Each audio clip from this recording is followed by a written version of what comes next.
दोस्तों, एक गांव में 3 लड़के रहते थे, राम, श्याम और राजू। तीनों के पिता काफ़ी अमीर थे। तीनों का बचपन बहुत अच्छे तरह से गुजर रहा था। उनके माता पिता कभी भी उनकी कोई भी मांग को अनदेखा नहीं करते थे। राम के पिता सरपंच थे, श्याम के पिता एक कारोबारी थे और राजू के पिता एक किसान जमींदार थे। छोटी उम्र से ही उन सबको लाड प्यार ने ऐसा बना दिया था कि न तो उनको मेहनत का पता था और न ही उनको समय की परवाह थी। अक्सर वह सारा दिन बस घूमते रहते थे, बस घूमते ही रहते थे। नशे और अन्य भोग विलास में डूबे रहते थे, जिससे उनके गांव वाले भी दुखी थे। सरपंच और बड़े लोगों के बच्चे होने के कारण उनकी कोई शिकायत कर पाने की हिम्मत नहीं कर पाता था, जिससे उनका मनोबल और बढ़ गया था। एक दिन उनके गांव में बहुत तेज़ बारिश हुई, जिससे सब लोगों को नुकसान हुआ, जिसमें इन तीनों के पिता भी थे। लेकिन इतना कुछ होने के बाद भी उनके बेटों का वही हाल था, तो बस घूमते रहते, नशा करते, भोग विलास करते रहते थे। माँ बाप काफ़ी चिंतित रहा करते थे। ये तीनों भले ही कितने गंदे थे, लेकिन इन तीनों के अंदर एक खास बात थी, जिसकी पहचान किसी को नहीं थी और उनको खुद को भी पता नहीं था। राम एक बहुत अच्छा नेता प्रतिपक्ष था, क्योंकि अपने पिता के पास रहते हुए उसको इसका काफ़ी ज्ञान हो गया था, क्योंकि उसके पिता सरपंच थे। श्याम भी इस तरह से बिजनेस की समझ रखता था, क्योंकि उसके पिता एक कारोबारी थे। और राजू खेती का काम जानता था, क्योंकि उसके पिता जमींदार थे। पर अपनी गलत कामों की वजह से उन सब ने अपने इन टैलेंट पर ध्यान ही नहीं दिया, जो कि उनकी सबसे बड़ी कमजोरी थी। इस तरह से इनकी बदमाशियों को देखकर इनके पिता उन्हें सीख देने को सोची। तीनों पिताओं ने अपना अपना काम अपने अपने बेटों को सौंप दिए, जिससे उनको समय की कदर का पता लग सके। तीनों के पिता ने एक वसीयत बनाई, जिसमें ये लिखा था कि 1 वर्ष के अंदर इन तीनों को 10 लाख रुपए जमा कर देने होंगे, जो बिना किसी गलत काम करके कमाए गए हों, और तीनों को अलग अलग स्थान पर रहना था। इन तीनों को 5-5 लाख रुपए भी दिए गए, ताकि उनको अपना काम स्टार्ट करने में दिक्कत ना हो। पहले तो सब खुश हो गए कि हम आज़ाद हो गए, हमको पैसे मिल गए, और ऐसे सोच करके इन्होंने फिर से काफ़ी समय मौज मस्ती करने में लगा दिया। इस तरह से 6 महीना बीत गए और इनका काफ़ी सारा नुकसान भी हुआ। फिर एक दिन अचानक उनको एहसास हुआ कि अगर हम साथ हार गए तो हम अपनी अपनी जायदाद खो बैठेंगे। धीरे धीरे उनकी चिंता बढ़ने लगी।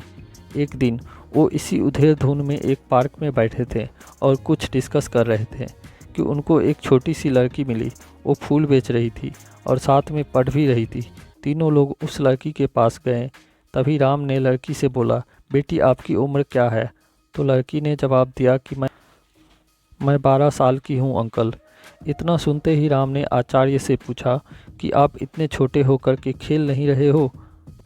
पर लड़की ने जवाब दिया कि मेरे पापा अब इस दुनिया में नहीं हैं और माता बीमार रहती है, इसलिए मैं ये काम करती हूँ।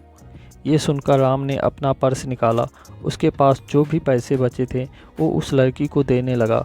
उसके बाद लड़की ने बोला, अंकल आप भी फूल ले लो, मुझे बहुत खुशी होगी, क्योंकि मैं अगर आपसे फ्री में पैसे ले लूँगी तो फिर मेरा पढ़ाई में मन नहीं लगेगा, मैं कामचोर बन जाऊँगी, क्योंकि यही समय है जिस समय में अपना भविष्य लिख सकती हूँ। राम ने उस लड़की से सारे फूल ले लिए और तीनों घर लौट आए। उस फूल वाली लड़की का उन तीनों लड़कों पर बहुत गहरा प्रभाव पड़ा। रात भर उन तीनों ने उस बच्ची के बारे में सोचते रहे और उन्हें एहसास हुआ कि वो तीनों कितने गलत थे। तीनों ही दोस्तों को एहसास हुआ कि आज भी उनके पास 6 महीने का समय है अपने पिता के दिए गए काम को पूरा करने और भविष्य बनाने का।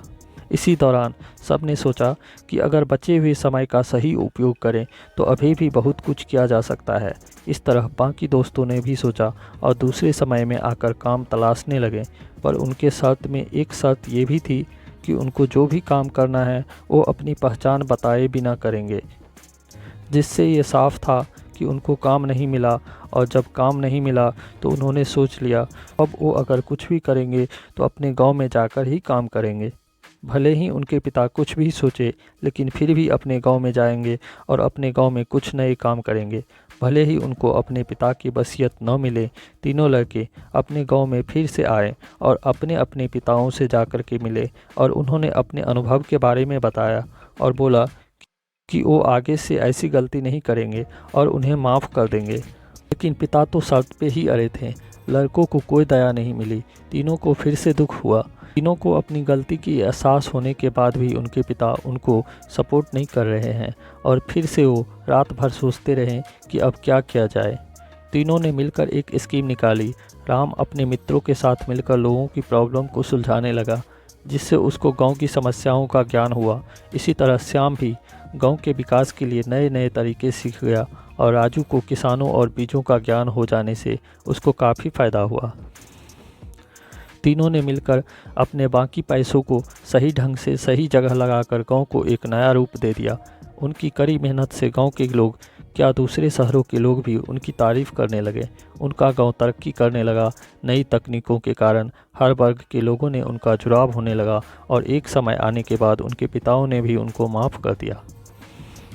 इस तरह से दोस्तों उन तीनों को समय की कीमत का अंदाज़ा हुआ कि पहले वो कितना समय बर्बाद कर रहे थे, लेकिन जब से उसको समय की कीमत का अंदाज़ा हुआ तब से उन्होंने समय को बर्बाद नहीं किया और काम करके पैसा कमाया, नाम कमाया और ये सीखा ईमानदारी से ज़िंदगी कैसे जीते हैं। दोस्तों कुल मिलाकर कहने का मतलब यही है कि आप सभी समय को बर्बाद न करें। अगर ये समय आपके हाथ से निकल गया तो कुछ नहीं कर सकते हैं, और हाँ, समय के पास इतना समय नहीं है कि वो आपको दोबारा समय दे। समय बर्बाद करने का हज़ारों तरीका है, लेकिन आप ऐसा कोई तरीका चुनिए जो आपकी ज़िंदगी बदल दे, इस समाज की ज़िंदगी बदल दे, इस देश का भविष्य बदल दे। दोस्तों मुझे उम्मीद है कि ये स्टोरी आपको अच्छी लगी होगी। दोस्तों हिंदी कहानी को सपोर्ट करने के लिए बहुत बहुत धन्यवाद। अपना ख्याल रखिए, ज़िंदगी में आगे बढ़िए और अपनी कड़ी मेहनत से देश में खुद के नाम के साथ साथ दुनिया में भी देश का नाम कीजिए। धन्यवाद।